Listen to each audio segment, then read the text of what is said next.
Today's daf is daf Yud Aleph, and we'll start with the last line on daf Yud Amid Beis. Chomatz v'ola biyodo tzror o gargar melach o kart levona hustle. So the halacha is that the mincha requires that the kmitza be done on a full amount of flour and oil and levona on top.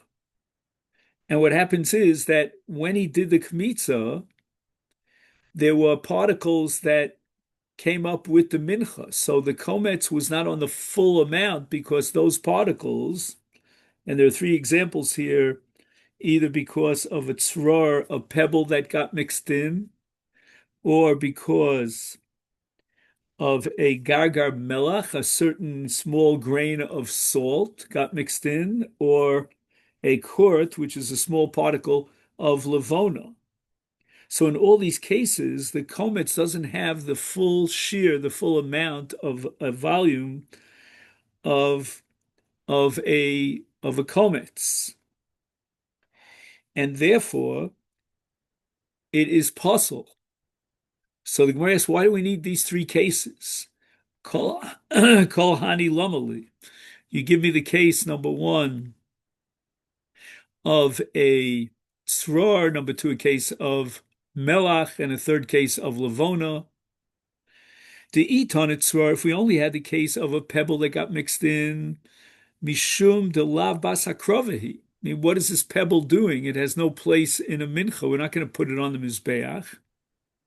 Avol melach, but the Torah requires melach on every single carbon, de bas hakrovehi, so it's part and integrated into the avoda, the hakrova of the mincha. Ema tiskasha. I would have thought that it shouldn't bother me if what completes the volume here is a grain of salt that's anyway belongs on the mizbeach. V'itana melech, however, even if the Mishnah would have told me about a grain of salt, I would not know anything about a case of a quart of levona. Delo ikba bahadi mincha me'ikara. Maybe the reason why, in the case of salt, we cannot integrate the salt to make up the volume of the mincha, and therefore the mincha is chasera, it's incomplete and possible. That's because when we first put together the mincha in the kli before the kmitza, there was no room for salt over here. Salt is going to be added later on after the kmitza when we're ready for the Torah al gabi mizbeach. Aval levona de ikva v'hadi mincha meikara. Right? With regard to levona, the Torah says that it should be placed on the flour, and therefore from the get-go, when we initiated the whole process of mincha and sanctified it, the levona was part of it, and therefore maybe the thought would cross my mind that the levona is not going to interrupt and reduce the shear, the volume of the mincha, because the levona was meant to be placed on top of the mincha from the get-go, from the beginning.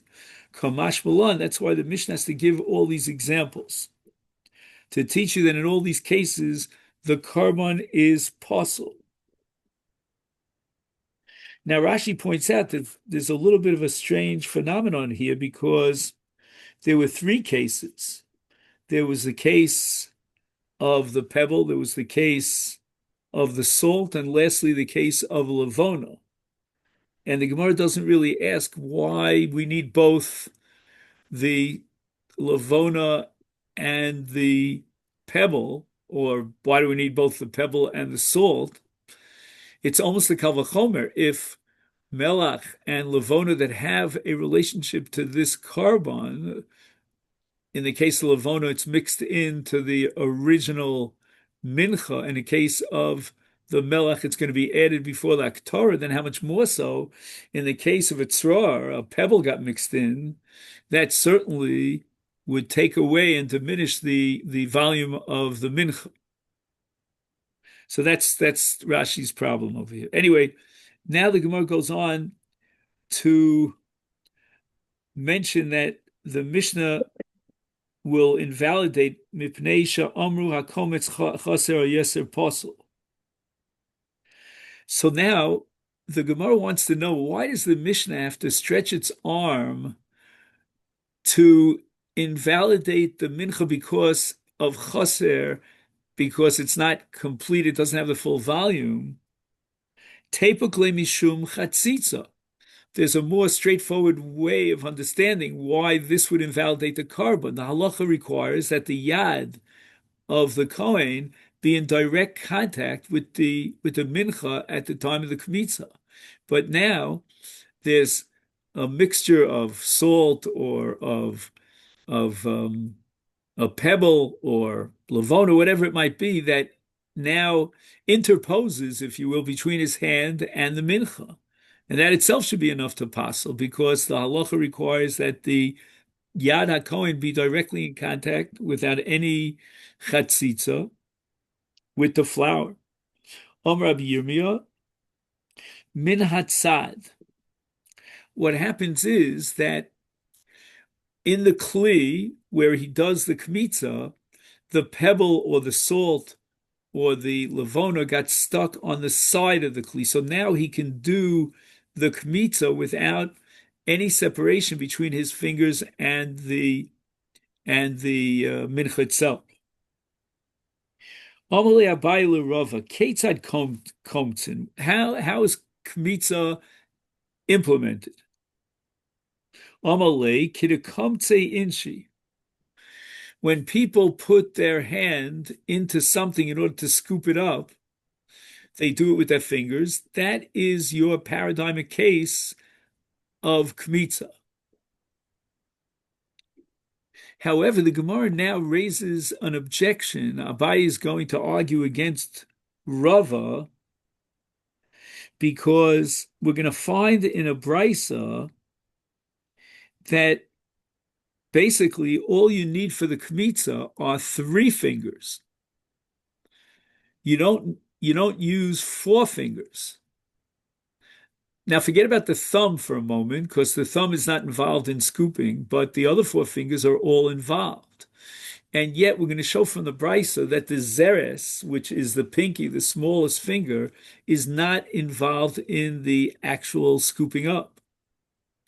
So therefore, Abai raises an objection against Rava. Rava, how can you tell me that kmitza for Menachos has to be equal to kedekamtze inchi, the way people normally do it, when people would normally put 4 fingers in to scoop something up, and yet we're going to see in the brisa that we're about to quote that you need only 3 fingers. And basically it's going to be the middle 3 fingers. You're going to leave out the thumb and the pinky from the actual scooping up of the flour. Esvei, here's what we learned in the brisa. The brisa now tells you about the names of the 4 of the all 5 fingers, actually, all 5. Number 1, zozeres. In other words, the pinky, the small finger, is called a zeres. And the reason why it's called a zeres is because in the parsha in Shmos Perek Chaf Ches, with regard to the choshen, the breastplate which the Kohen Gadol wore on his chest, we need a certain measurement, a minimum measurement, to determine that the choshen is long enough, the length is appropriate, and we measure it with the zeres, with the small finger. And then we have zu kmitza, right? Kmitza is referring to the finger that's right next to the zeres, which is the 4th finger. And the reason why it's called kmitza is because when the Kohen scoops up the flour, the first finger to go in is going to be that finger. And then we have the middle finger, which is the longest finger. That's called an amma. And the reason why it's called an amma is because when they used to um, when they used to have these different rods that were kept in a certain place in the Beis Hamikdash called the Shushan Abira. Anyway, these rods were used for measuring, whether it be the binyan or the kalim, and it's called an amma because the length of this rod to measure is equivalent to from this part of the arm until the tippy end of the middle finger. And zu gudal, the thumb is called a gudal because it was the log shemen that was used to purify the mitzorah was placed on the thumb, right? The oil was applied to the thumb of the mitzorah, and therefore it's called a gudal.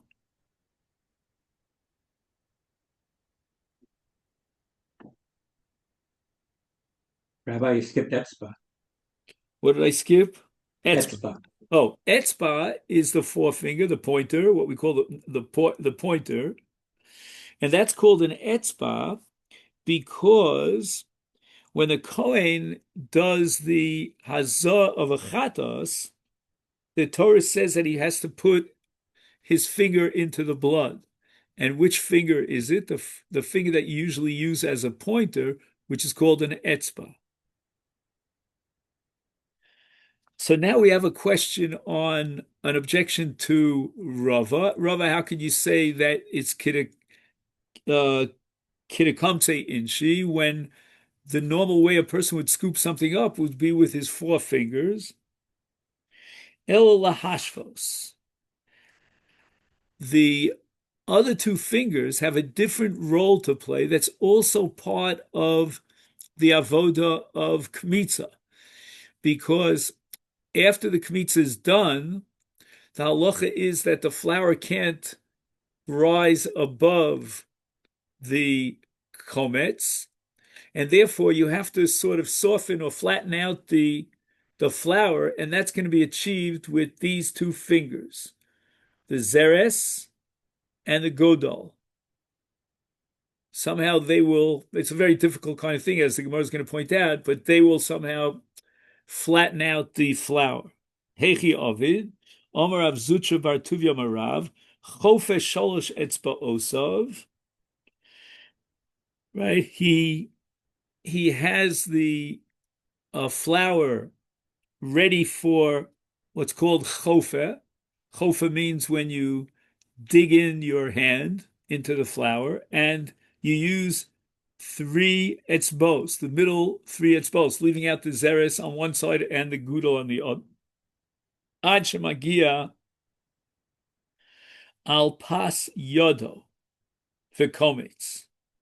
So again, he scoops it up, and then after he scoops it up, he's got everything in the palm of his hand. And that's the komets. That's the komets that he did the kmitza. Tanya nami hachi brisa, melo kumtso, yochel mivorach. I might think that the komets could overflow. Talmud lomer bekumtso. Bekumtso means that which he has within his hand, all of that should be inside without anything rising above. Ibekumtso, but we have another pasuk that seems to contradict that. Yochel baroshe etzbosov, Talmud lomer malo kumtso.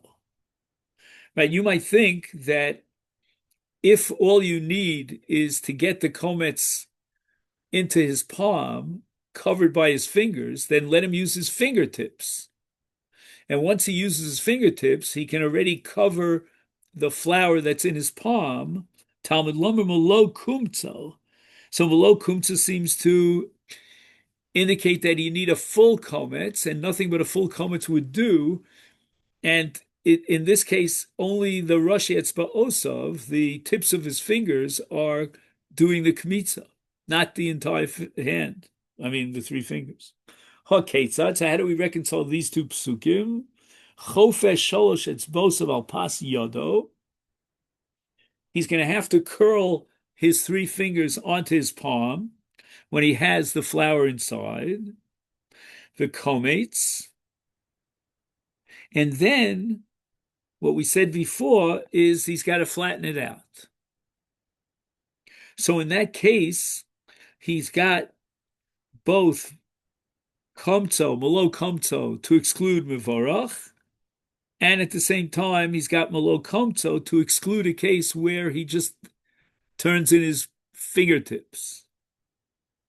B'machvas u'b'marcheshes, okay, these are two kinds of karbanos mincha that are baked in the oven, and they're mochek begudlo milamal betzbo ktana milamata.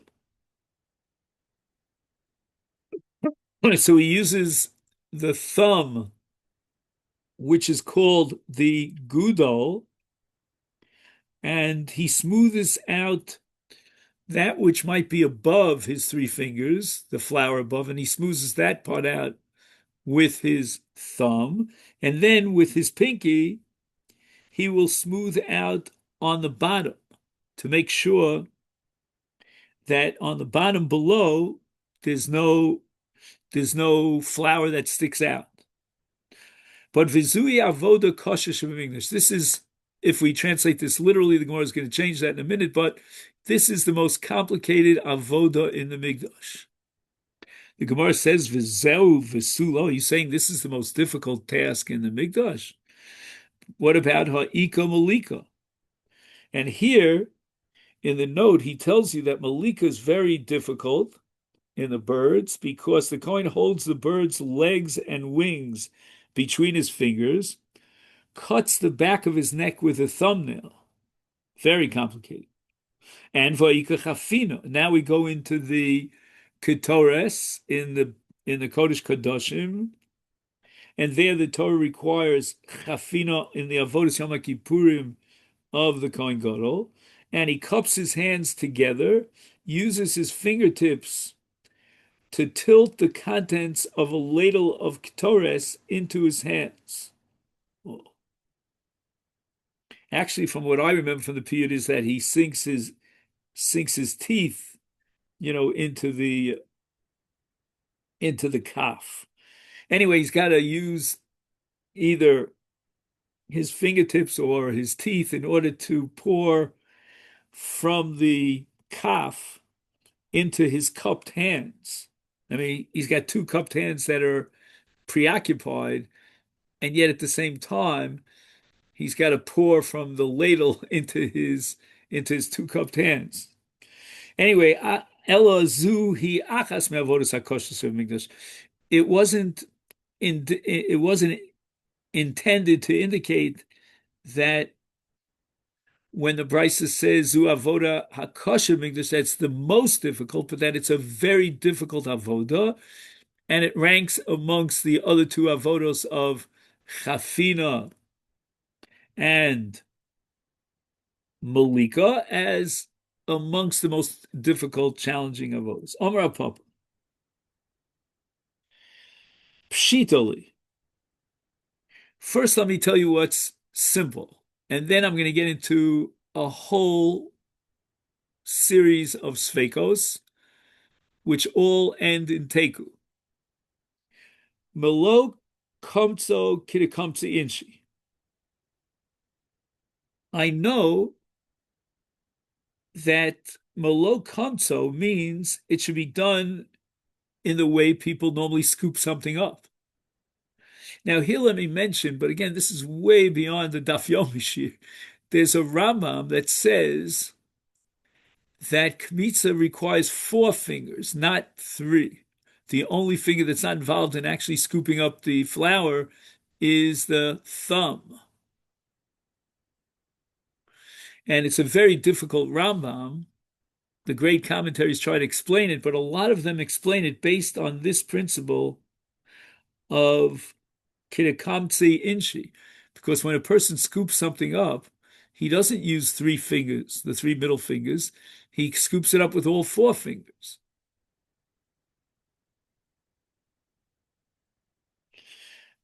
lahalacha, again, I don't want to get into this, but it would seem that even according to the Rambam, at some point in the process, the the zeres, the pinky, drops out in order to do that act of flattening it out. So even the Rambam is going to have to recognize all these sources that indicate that there are only three fingers in a chafina in the kmitza. Anyway, boy Rav Papa. Now we get to Rav Papa's entire list of questions. First question: Kamatz b'rosh etzba'os of mai. Now, what happens here is that he turns his hand this direction, right down, facing down, and now, in order to curl up that which he scoops into his palm, he uses just his fingertips. So eventually, basically, he does use all his fingers, not just his tips. But at the first stage, when he digs in, he uses his fingertips and then he curls it in to the palm of his hand. And now the Gemara analyzes the two tzadim of the suffix of Rav Papa. Minat tzadim my.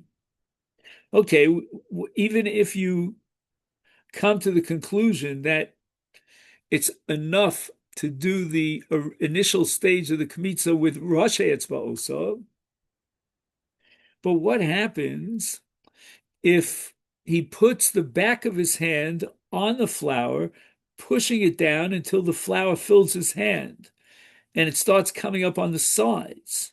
So it would seem that at this point he's like pushing part of the flour out of his kmitza. Teku. Rav Papa, Rav Papa now is going to get into the sugya of the Ketores on Yom Kippurim. Pshitali, what I know without question is Melo Chafnov Kidachafne Inchi. When the Kohen Gadol does the chafina and he cups his hands full with ketores, it's got to be a full amount of ketores. But boy, Rav Papa, what's the suffix Rav Papa? Chafan beroshe, it's ba'osav ma'u. What happens if the Kohen Gadol does the chafina with the tips of his fingers when he takes the ketores into his palm? And minat stadim ma'u, what happens if the ketores somehow separates from his hand to the sides? Another question: Chafan bezu ubazu v'kervan zu eitzel zu mahu. So what he does is, instead of scooping up the ketores with two hands, he scoops up the ketores with one hand, and then with the other hand he scoops up the remaining part of the ketores, and then he puts his two hands together. Is that sufficient? Because at the end of the day, he's got Malo Chafnav. Teku. By Rav Papa goes on and asks another question. Dabke lekometz bedafne demona mai. What happens if the flour that's not inside his hands doesn't go outside of the kli, but rather is pushed towards the side of the kli? And davke means it sort of is pasted onto the side of the kli. Toch kli be'inon, o dilma hanocha b'toch be'inon.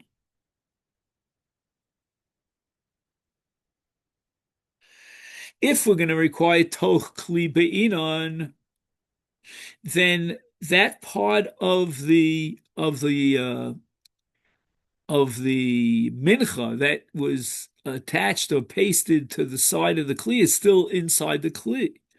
But if we say hanacha b'tocho be'inon, right, that any part of this mincha has to be attached to the ground level of this kli, well, here it was attached to the sides of the kli, so it's not on the ground level of the kli.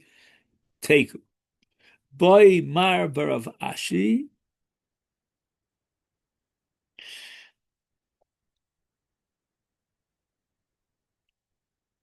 Hafche lemana. Okay, so let's understand Rav Ashi. They created a very unique type of vessel, which we're going to describe now. It was not the normal vessel. What they did is there was like a platform below the vessel, which would be used sort of like as a handle to pick up the vessel. But what they did was below the vessel, they left airspace such that this handle now becomes a kli unto itself. So you've got an upper kli, and attached to that kli is a lower kli. Says Rav Ashi, Hafche lemana, the Kohen took this vessel, turned it upside down, and now he's got that second vessel that was below the first vessel, and now it's right up front. V'davke lekometz biarise de mana mai. Right, we just finished saying in the previous Gemara that it might require that the kmitza is done on the bottom of the kli, so now it's on the bottom of the kli. Hanocha betocho be'inon va'ika. Right, we have the komet settling down to the bottom of the kli. O dilma kitiknu be'inon. We need that the kmitza should be done in a way that's normally done. Veleka, but here we don't have a fulfillment of that condition because this is not a usual kli, and the kmitza is not a usual kmitza from a kli that's really just a secondary kli that's only available and functional if you turn the kli in upside down. Take Mishnah asks Keitzeru Ose more about kmitza poshet es etzba osav al pas yodo. Right, he's got to dig in and scoop it up, and then he's got to take it into his palm, flat into his palm. Riba shamna, chiser shamna, chiser levona, psula. Now, there's a certain amount of oil that has to go into the mixture with the flour of the karban mincha. And what he did was he added too much oil. So the oil requires an isarna flour and one lug of shemen. And that's a Mishnah later on in Menachos and a pasuk in Vayikra Yud Dalet. But now, instead of a lug shemen, he's got more than a lug shemen. And here, Abosai is it's an unbelievably broad topic and different controversies about what does it mean more than a lug shemen? Does it mean twice the lug of a shemen, or maybe a lug and a half of shemen, or maybe even a mashu of shemen that goes above a lug? We don't know. This is going to be a major issue.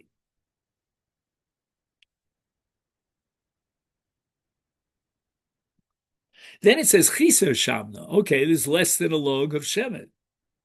But the funny thing is that when the Mishnah goes on to levona, it skips over ribui. When we deal with the levona, the Mishnah just goes straight, makes a beeline straight to chiser, which means that there's not enough levona.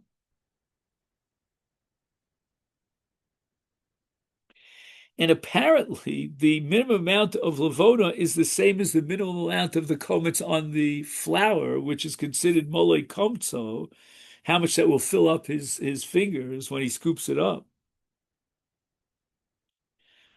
But again, we don't know what would be the case of riba levona, if he has more than the minimum, the required amount of levona. Gemara. Hechi dami riba shamna. Amar Rabbi Lazar kigon shehifrish lo shnei log. So that it seems clear that according to Rabbi Lazar, the additional amount that disqualifies in oil that disqualifies the mincha is equal to the original lug. So you added another lug. So the Gemara says, I don't get it. Hifrish law shnei login the lukma kagon di arev ba shemen de chulin v'shemen de chaverta. Why does Rabbi Lazar, when he interprets our Mishnah, indicate that we're talking about a case where he designated two logim? Why not just say that he designated one log, but he mixed in another log of shemen? Two possibilities of another log of shemen. Either another log of shemen that's chulin, just simply, took a bottle of oil from his shelf, or another log of shemen from a different mincha that was designated for a different mincha.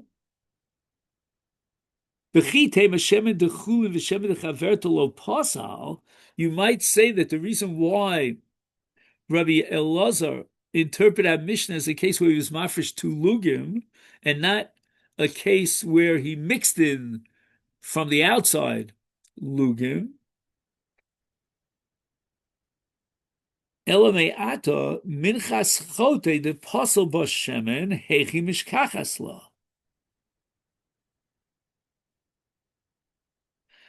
A minchas chote, let's say he was in violation of what's called tumas migdash v'kadoshav, and he brings, if he's very poor and he can't afford a zevach, he'll bring a mincha. That's called a minchas chote. Minchas chote is a mincha yevesha, meaning it has no oil in it. And you told me that the reason why in the Mishnah there's a psul of what's it called, yisera? What's the exact word for it? Ribui. There's a psul of ribui shemen, and what is the case of ribui shemen? It's where he mixed in shemen from another mincha or shemen shel chulin. I don't get it. How could you talk about a ribui in the case of minchas chote? Minchas chote is a yevesha. It's flour without oil. It's no oil. Idida, if he added oil uh, to his minchas chote, holesle.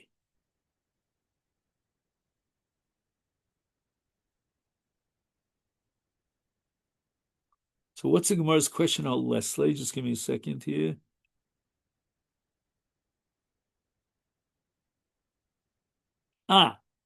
Right. We had two cases where ribui shemen passes.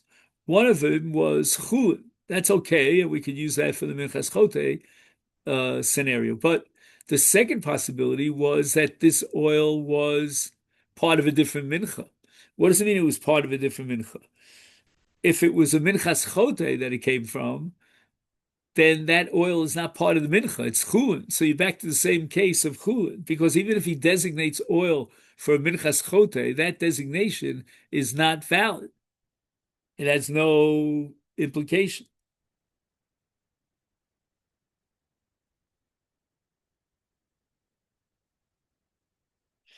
I de chulin u de chaverta amrit lo pasal.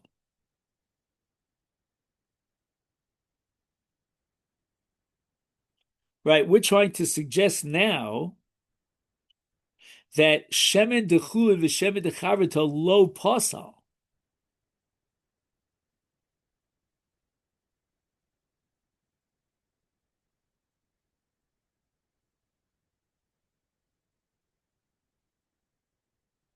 So again, what's going on over here? It says udechaverta. Dechaverta means that it was designated for a minchas chote, and yet we're arguing now that it can't passel the mincha because it doesn't have the status of kodesh, because there is no place for oil in a minchas chote. I amriti afrish lo shemen. Right, this is what we just said now, that if he was mafresh shemen, and when he did the kiddush, he was makadosh not only the flour but also the oil. Kevin de lesle shemen klal chulin. Since a minchas choti doesn't get any shemen, then it's chulin. So how can you tell me that he mixed in a an extra amount of oil from another minchas chote? So the Gemara answers, Rabbi Loza lomi boy kamar. This is how we have to reread Rabbi Loza. Lomi boy dechulin udecharata de pasal. Aval hifrish lo shnei lugim hol v'hai chazi levai chazi le ema lo lifsal kamashmon. You might say that, let's say he has a log shemen that's chulin. Okay, so that's going to passel the mincha. But what happens if that extra log could be used for the mincha? For example, he was mafresh one log for the mincha, and then he was mafresh another log for the same mincha, and high chazile v'high chazile. Each one, whatever he chooses ultimately, could be used for that mincha, whether he uses this log or that log. And therefore, I would think it would I would entertain in my mind that it doesn't pass the carbon because it's roy for the mincha. Kamash balon, no. Since it's a second log, then by designating two logim, he has done a ribui and it validates the carbon.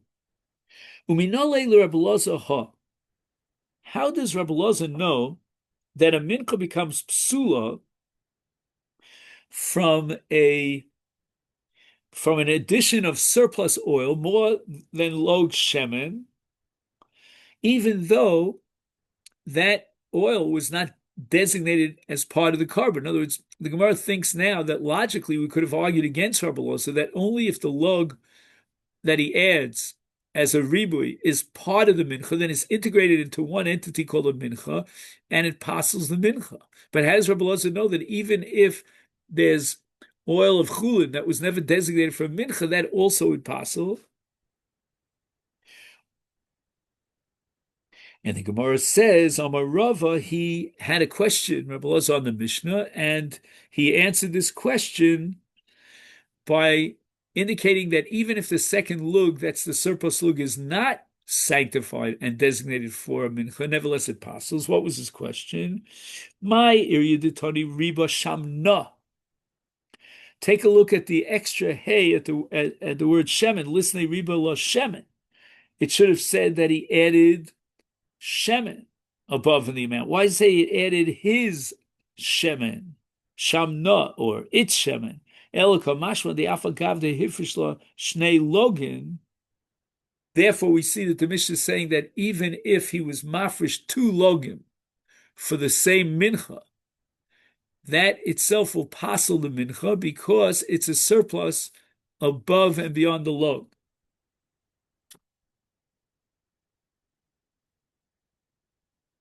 Chiser levonosa. Right, the Mishnah says that there was less than the amount of levona. Right, levona, what do we say? Levona requires a certain amount, and there was less than that amount. Toner Rabbanan, chasra v'amar al kart echad psula.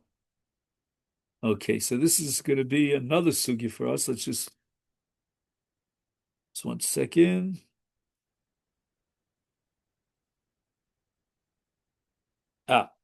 So the Gemara on Daf Kuf Vav, in a derivation from a pasuk, says that just like the flour requires a kometz, so too does the levona that's added to the flour require a kometz. And the smallest particle of levona is called a kurt. So chiser levonosa, the Mishnah establishes the minchas psula. Taner Rabbanan, chasra v'amda al kurt echad psula. Right, if you're missing the full kometz's worth of lavona, and all you have left is one little particle, one little kurt, then it's al shnei kartin kshera divrei Rabbi Yehuda. Soon we'll see it's a three-way machlokas tanoi, but now we have just Rabbi Yehuda and Rabbi Shimon, and Rabbi Yehuda is going to argue that as long as you left with shnei kurtin, two particles of lavona at the end, that is sufficient.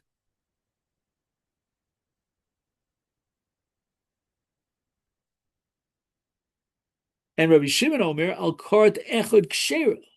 Even if you lost 90% of the comets of lavona, all you left is one particle of lavona, then the minchas kshera. It's only if pachos mikan psula, if he is left with less than a kurt echad, he doesn't even have one particle left, then it's called chaser and it's psula. So that's brisa number one.